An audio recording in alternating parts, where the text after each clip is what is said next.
Assalamualaikum warahmatullahi wabarakatuh.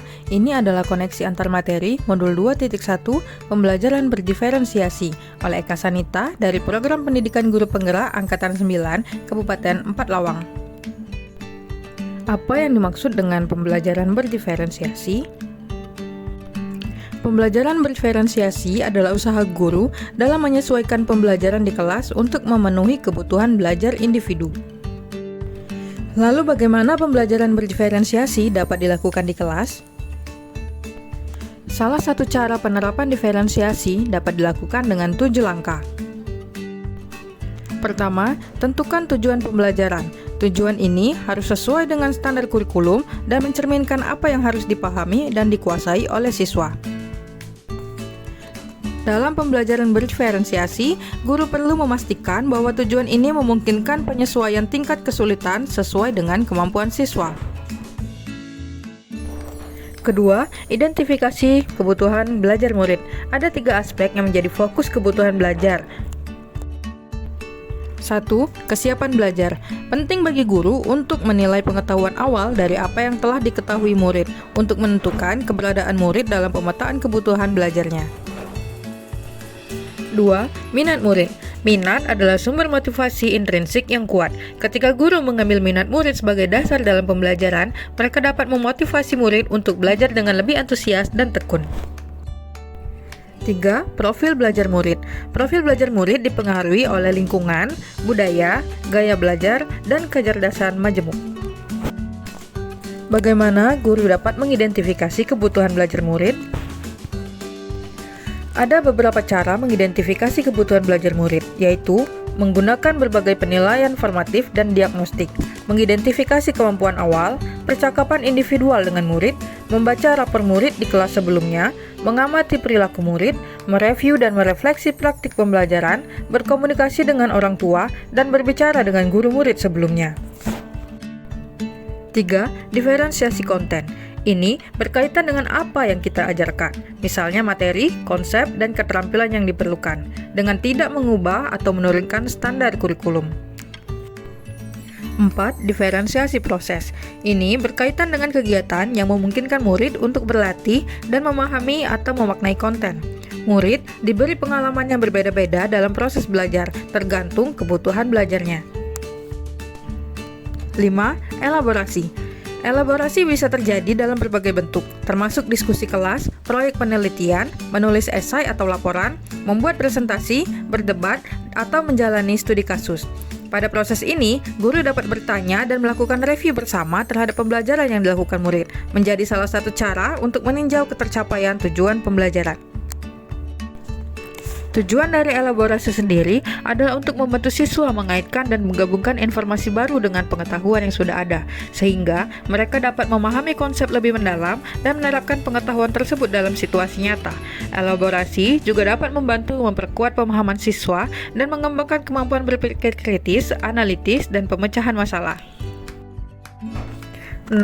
Diferensiasi produk merupakan pendekatan di mana guru memberikan berbagai pilihan produk atau tugas akhir kepada siswa, tergantung pada kebutuhan, kemampuan, minat, atau gaya belajar individu mereka.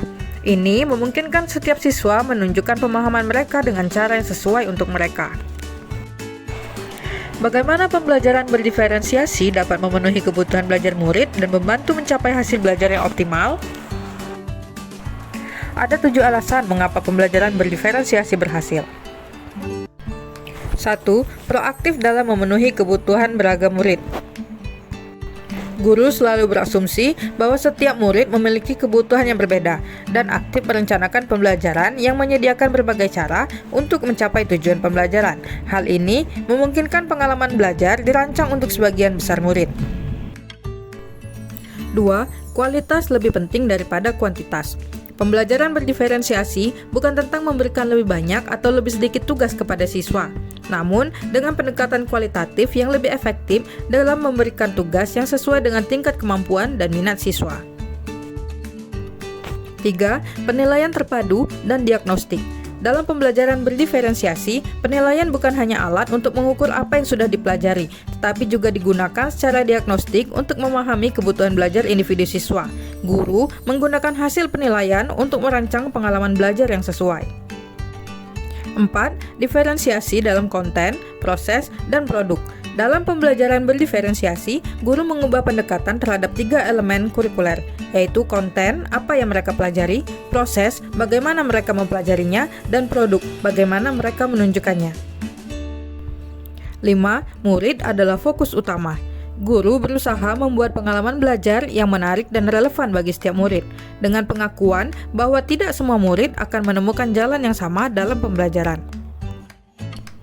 6. Pendekatan terpadu untuk pembelajaran.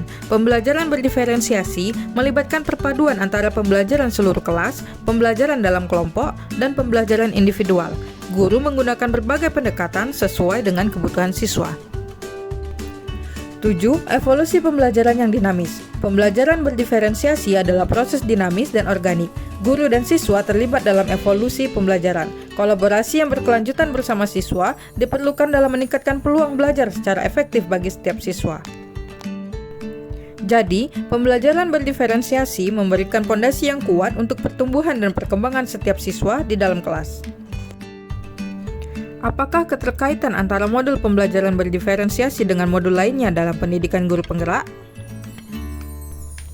Modul 1.1 dan Modul 2.1. Untuk dapat melakukan pembelajaran berdiferensiasi, guru harus berusaha memenuhi kebutuhan murid yang berbeda antara satu dengan yang lainnya, sesuai kodrat alam dan kodrat zaman berdasarkan filosofi Ki Hajar Dewantara. Modul 1.2 dan Modul 2.1. Nilai dan peran guru penggerak akan membantu dalam menciptakan pembelajaran yang responsif dan inovatif terhadap kebutuhan belajar siswa yang beragam.